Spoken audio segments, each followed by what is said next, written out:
Happy birthday. I love you. Happy Grandma. Happy Grammy? Can you say, happy birthday, Grammy? Can you sing, happy birthday to you? Sing it louder. Happy birthday Happy to you. Say hi, Grandma.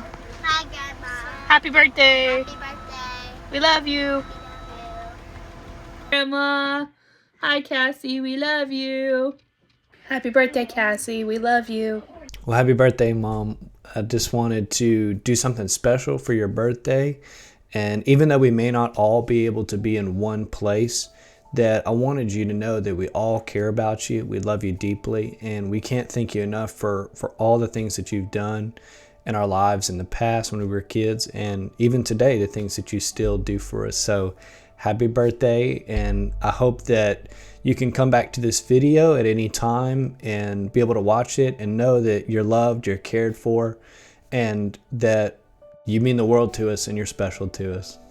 So happy birthday to Mom. We just wanted to share a few things in honor of your day because we love you. So starting with some of my favorite memories, there's pretty much too many to count, but a few of my highlights or favorites are birthday parties because they were always fun. My horse birthday and the birthday, my 13th birthday where we went to the Galleria were two of the highlights, and I appreciate all the planning and the fun that went into birthdays, and that you always made our cakes and made everybody feel special on their birthdays. That was some of my favorite memories.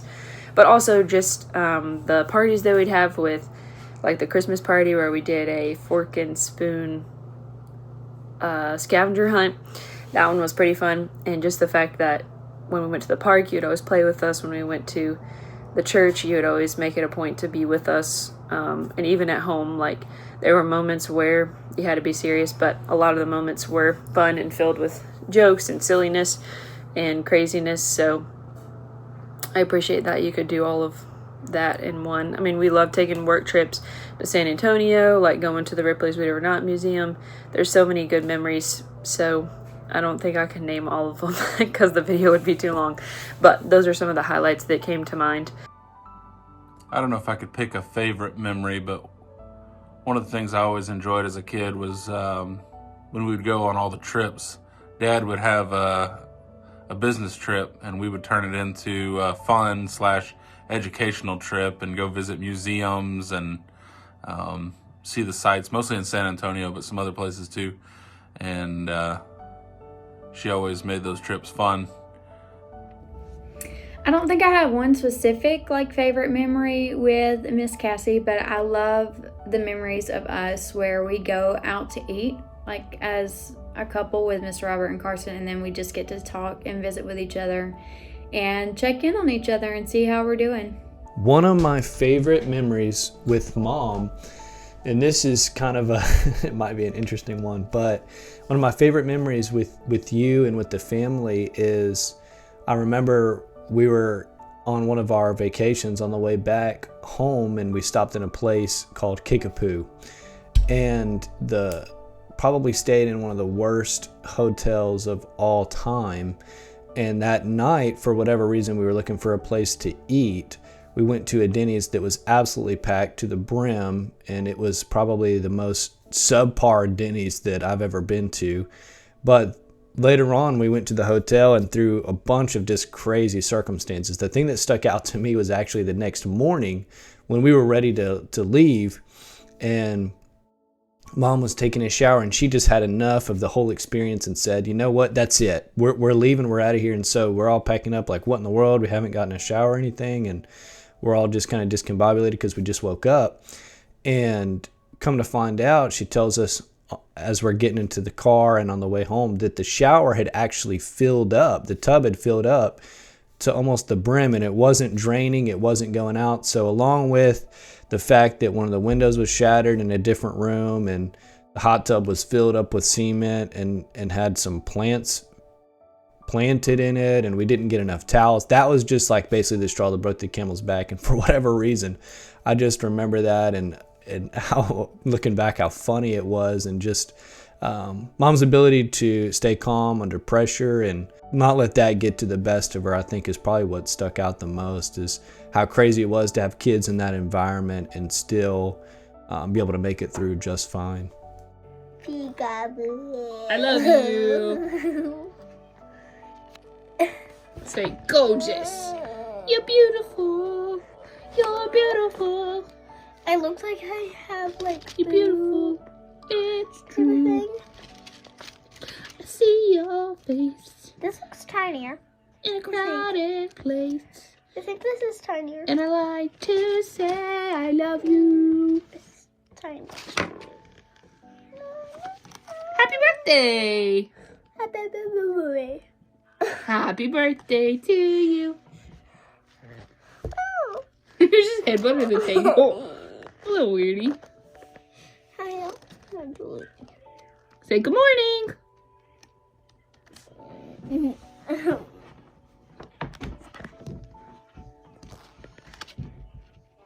Miss Cassie has inspired and influenced my life by her boldness and her forwardness. When I first got to Carson, it was a little uncomfortable for me just because she is like so intense and she wants to get to know everything about you because she loves you that much. And I'm not gonna say like I wasn't used to that, but from somebody outside of like my blood family, I wasn't used to it. So it made me a little bit uncomfortable, but I love that about her, that she wants to know everything about you. She wants to know what you're dealing with and what you're struggling with so that she can pray for you and so that she can be there to give you any guidance or wisdom she may have from being in that situation or similar situations. One of the things I admire most about Mom is her dedication to her prayer time and devotional time every morning. I remember before the school day would get started, growing up, she would always just be in God's Word and praying and journaling. Can you say, "Oh, Grammy"? Okay. Can you say, "I love you, Grammy"? Can you say, "I miss you, Grammy"? I love you, Grammy. Say, "I love you." Say, "I love you."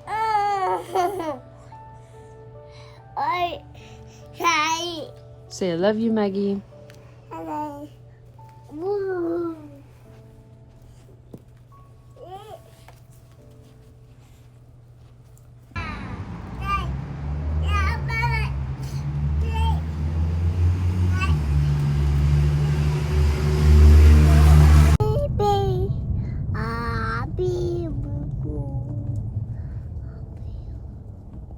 Say, "Happy birthday."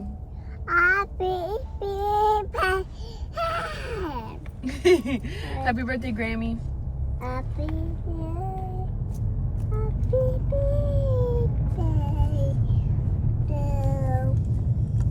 Happy birthday to you. Happy birthday to you.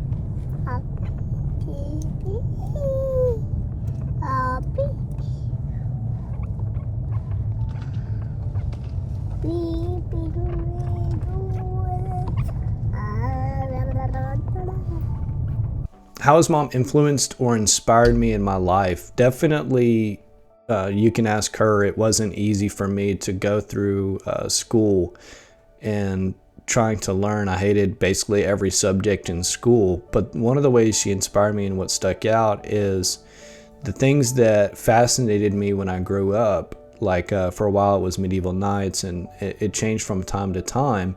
But she always encouraged me to study those and look into those and dive deeper into those. And still to this day, I'm still fascinated by different documentaries and things, probably because of that, the fascination with history, because she really pushed me to whatever I was passionate about. really dive deep into it. And that probably encouraged me even to go into what I'm doing now with worship leadership, with music, pushing me to always grow, to be better, to learn more. There's always something else that I could learn and something else that I could know better. And so that's one of the things that I think has influenced me even today in my day-to-day life, is that I could always be growing and learning more. Basically, in everything, I do feel like you've inspired and influenced my life, specifically in the area of quiet time and journaling.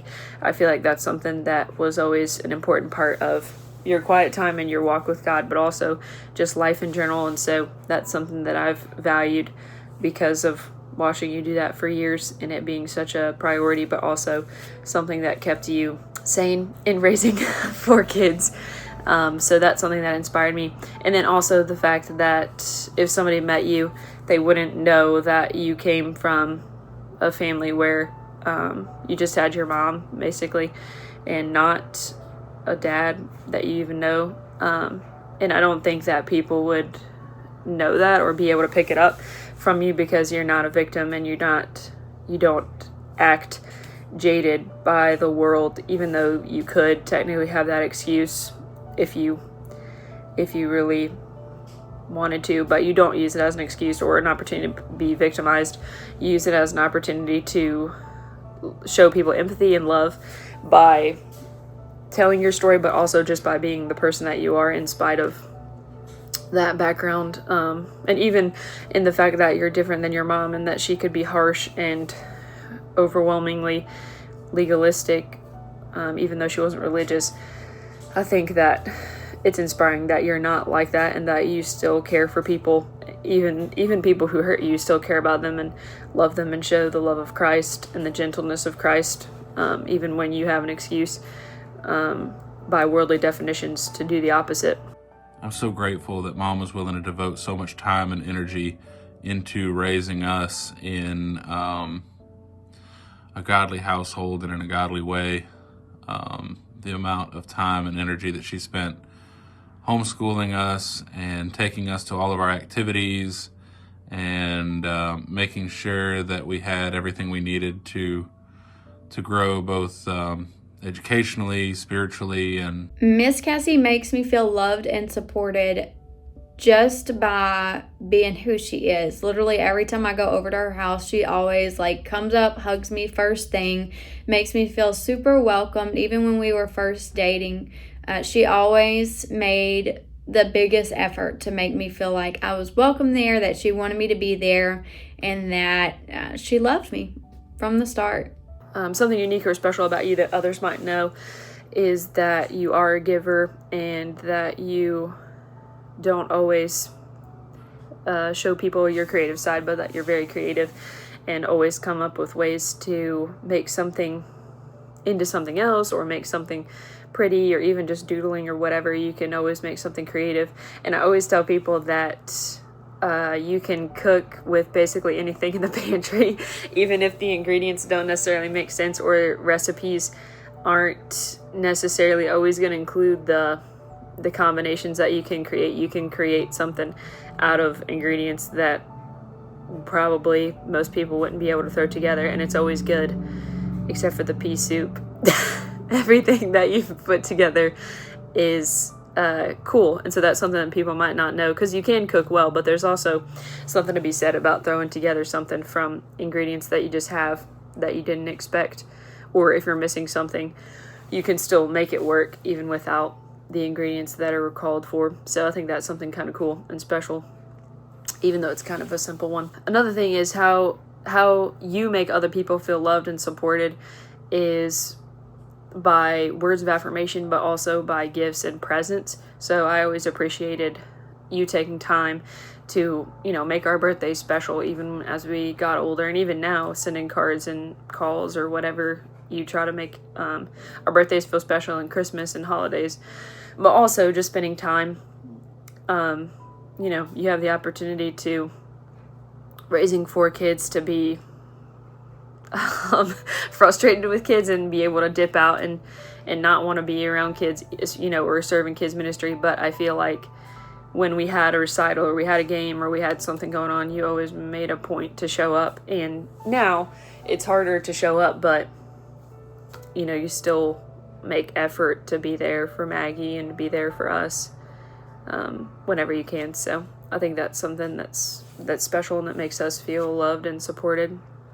Something unique or special about Mom is that she was actually really good at darts at some point, and her and Dad and a friend ended up almost making it to a national championship with darts. And so that's something that I didn't even know till probably a few years ago, and so I doubt other people know that. The quality that I love most about Miss Cassie is probably her intense passion and courage and love for Jesus, that she's never afraid to say what she thinks that Jesus would want her to say, and that every conversation we have somehow always goes back to Christ and what he means to her, or how he's changed her life, or how he can affect things in the future. A couple of qualities that I admire most about Mom is, one, that you're so prayerful, because I think it's special to pray continually, but the fact that you would involve prayer in every aspect of life, even discipline, is something that is an admirable quality. But also just highlighting it in everything and being willing to pray with people is something that is an admirable quality that people look for. And then something that everybody loves is that you're a hugger, and that whenever you hug people, you care. It shows that you care, and people feel loved, and that even if they barely know you, you have the ministry of hugs.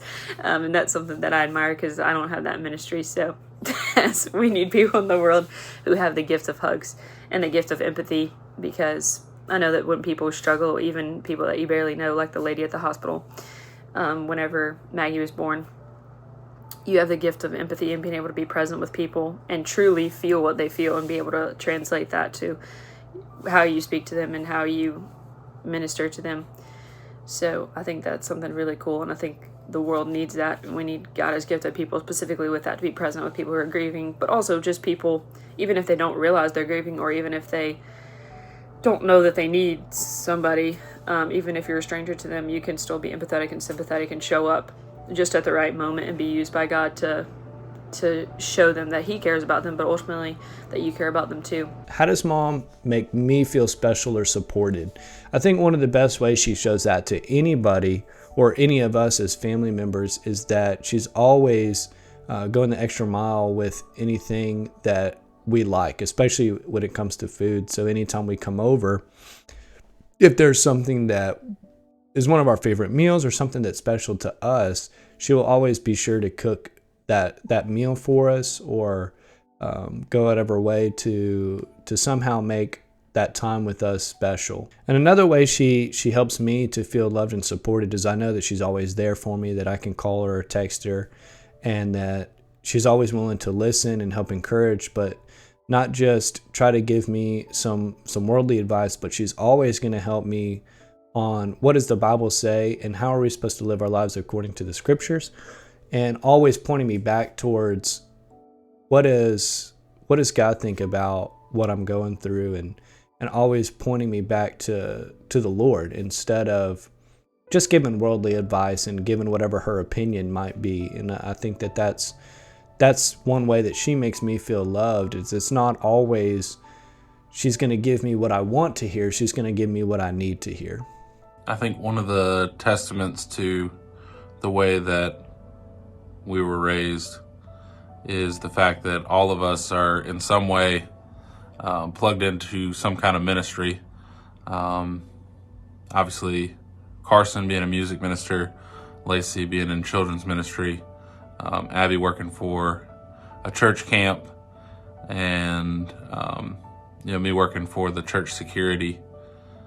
We're all still plugged into ministry, and that's been something that was instilled in us growing up, that ministry is important. I think Miss Cassie is a great mom because, one, she is always there for her kids, whether they are 1 minute away living in her house or 4 hours away no matter what, if they need her, if they call her, she's going to be there. She's going to make a way to go and support them in whatever way they need or whatever way she can, because she wants to. One of the qualities that I admire the most about Mom is, first and foremost, her dedication to the Lord, and then secondly, her dedication to her family. That nothing comes between her and the Lord. She's going to make sure that she puts Him first and foremost in her life. But then second, close to that, is that she's going to put her family above everything and anything. And she's always going to be there for us. She's always going to love us no matter what happens. And we've seen that, and personally in my life, and I've seen that in my siblings' life and my dad's life, and even our, the grandkids' lives, that she cares about us probably more than anybody on this earth. And I admire that deeply, because even though we've done things that probably hurt her and upset her, she's always going to love us no matter what. And there's a lot of parents that probably wouldn't be like that, when they're hurt to the point where they can't take it anymore, that they're not going to love them the same. And I know that Mom still loves me just as much, and I appreciate that.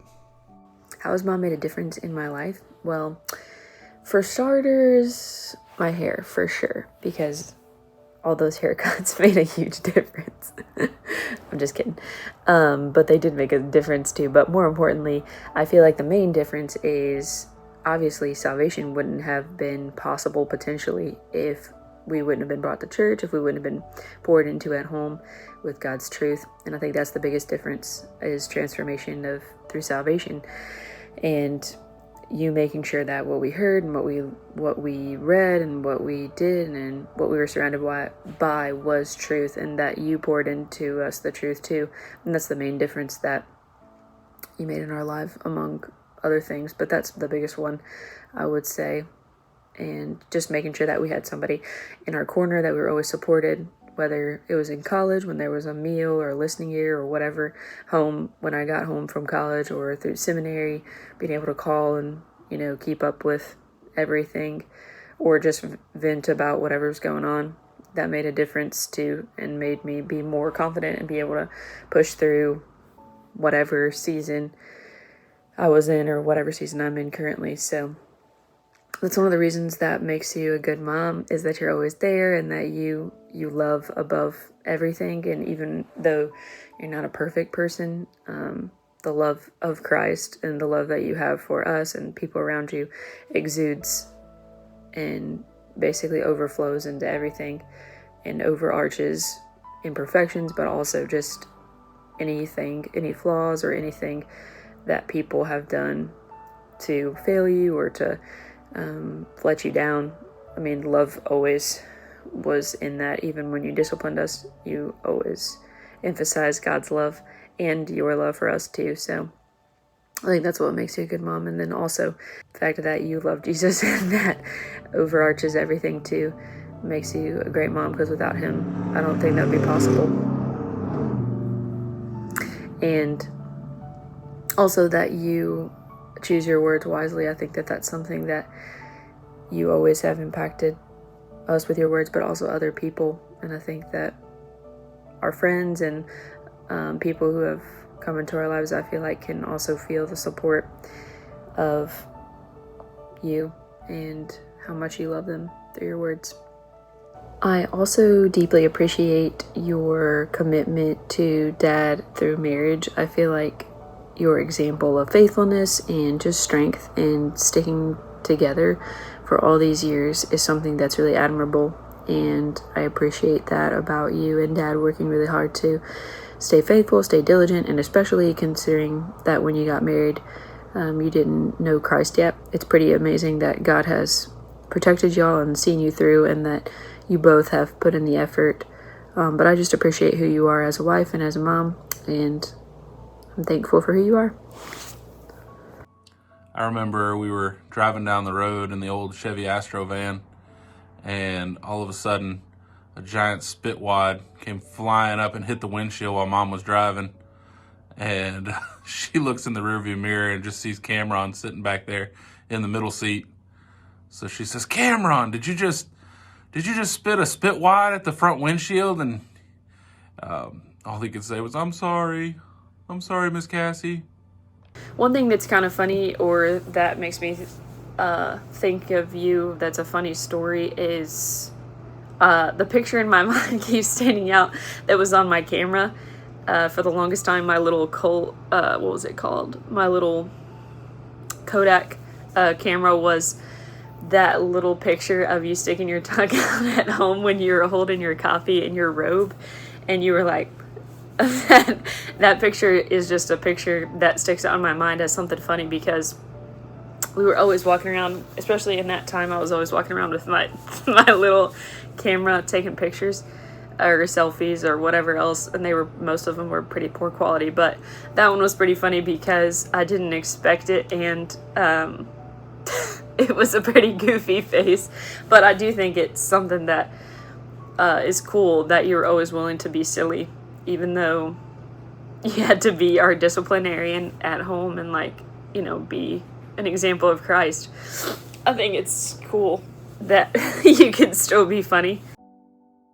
A funny story that reminds me of Mom, and this kind of involves Abby too, is one day we were in the car. I don't even remember where we were going, but we were talking about something, and I looked back, and Abby had spilled some drink on her pants, and I had made the comment, like, Abby, did you wet yourself, or something to that effect? And Abby said, no, I didn't. I said, well, your crotch is wet. And she started saying, no, my crotch isn't wet. Well, I don't have a crotch. And so Mom had jumped in at that point and said, well, Abby, yeah, you do have a crotch.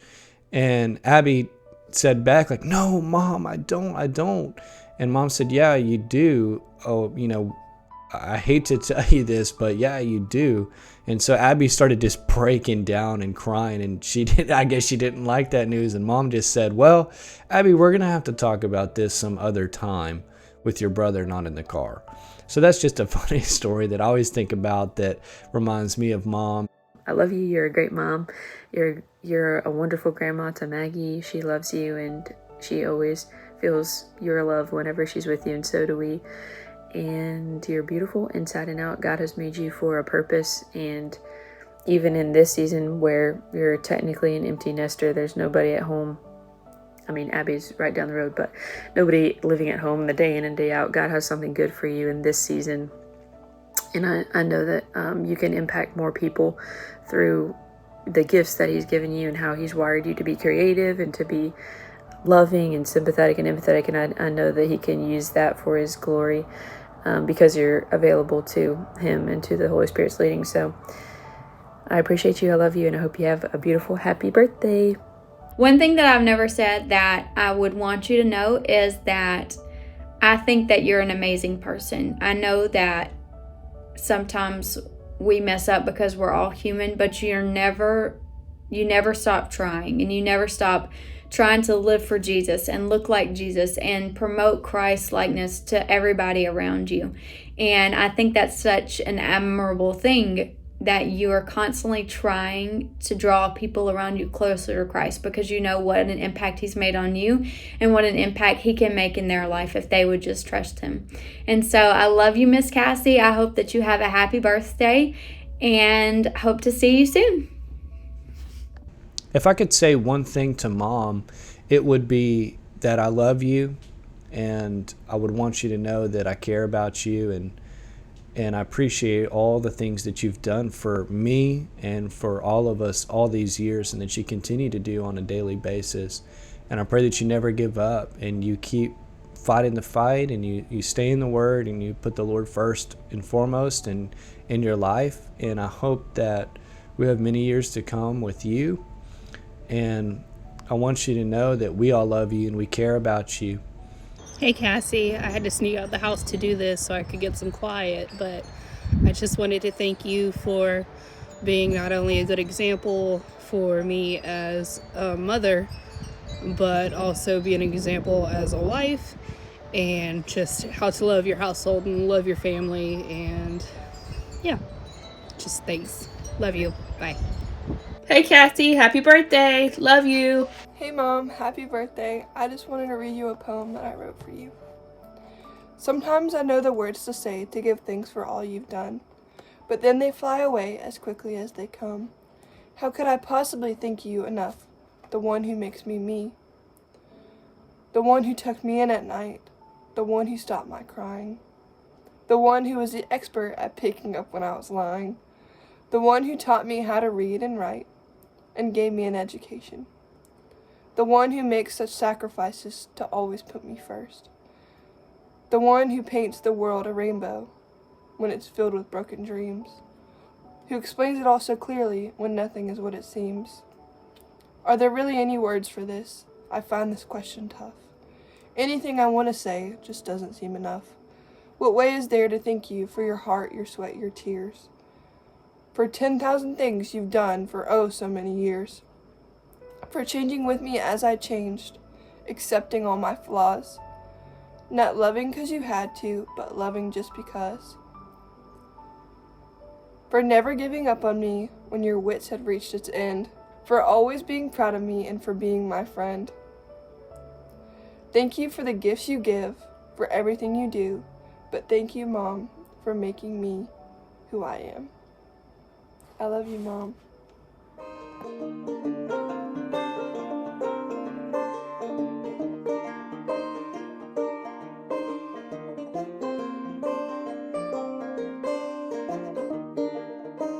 Out on the farthest edge, there in the silence, you were there. My faith was torn to shreds, my heart in the balance, and you were there. Always faithful, always good. You still have me. You still have my heart.